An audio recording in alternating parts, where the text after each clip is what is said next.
જય શ્રી કૃષ્ણ. આજે આપણે બનાવીશું કેળાની વેફર.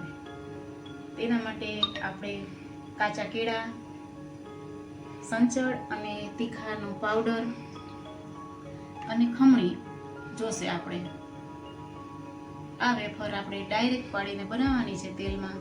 પહેલા આપણે છાલ ઉતારીને રાખીશું કેળા.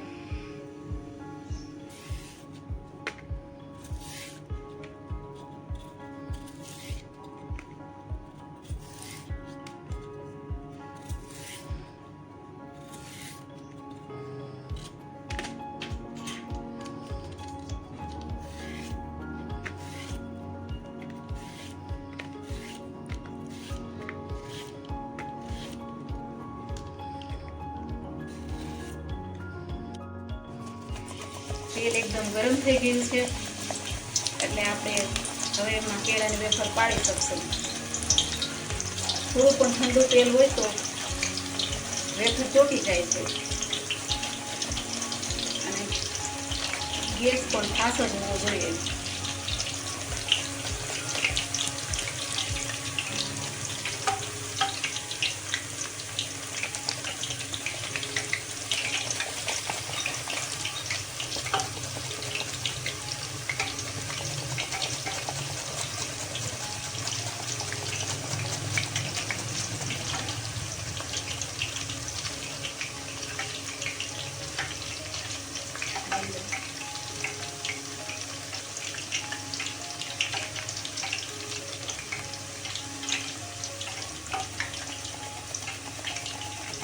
આપણે એકારે બે કેળા પણ પાડી શકીએ છીએ. તેલ થોડું વધારે છે એટલે આપણે વાંધો નહીં આવે.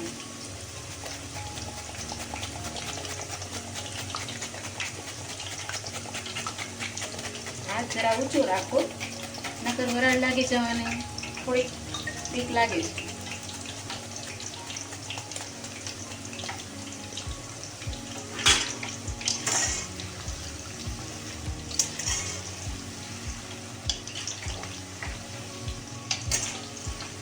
હલાવતા રહીશું એટલે બધી બાજુથી એને તાપ મળી રહે.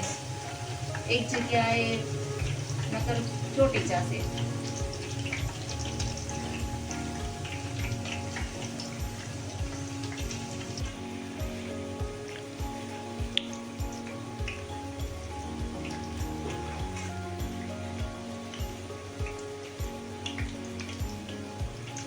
એક ગાળી ઉતરતા આપણે 5 મિનિટ જેવો સમય લાગે છે.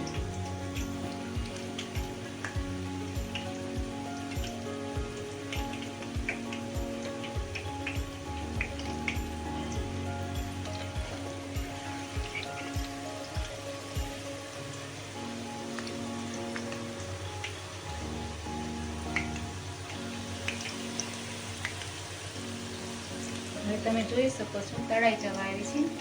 થોડીક જ વાર છે. આમ આપણે જારો લગાવીએ તો અવાજ આવવો જોઈએ એટલે સમજી જવાનું કે તળાઈ ગઈ છે.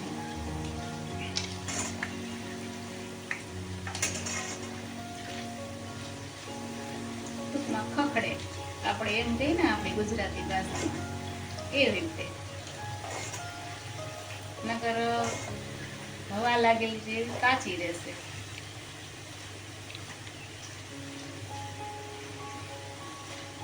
એકદમ ખરી થયેલી ન હોય તો એમને અત્યારના વાતાવરણની હવા પણ ઝડપથી લાગી જાય છે.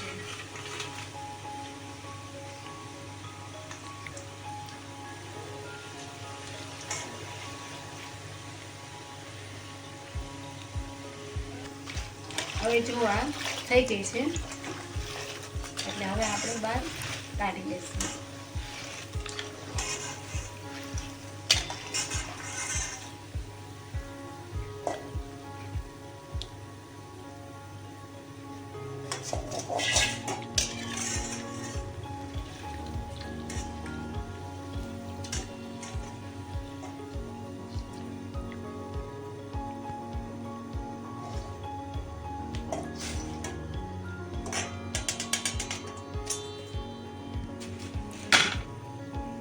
હવે તમે પણ બનાવજો ઘરે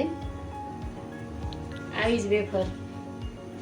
અત્યારે કાચા કેળાની સિઝન છે, તમને જરૂરથી બજારમાં મળી જ રહેશે. પછી બનાવીને કહેજો તમને કેવી લાગી. જય શ્રી કૃષ્ણ.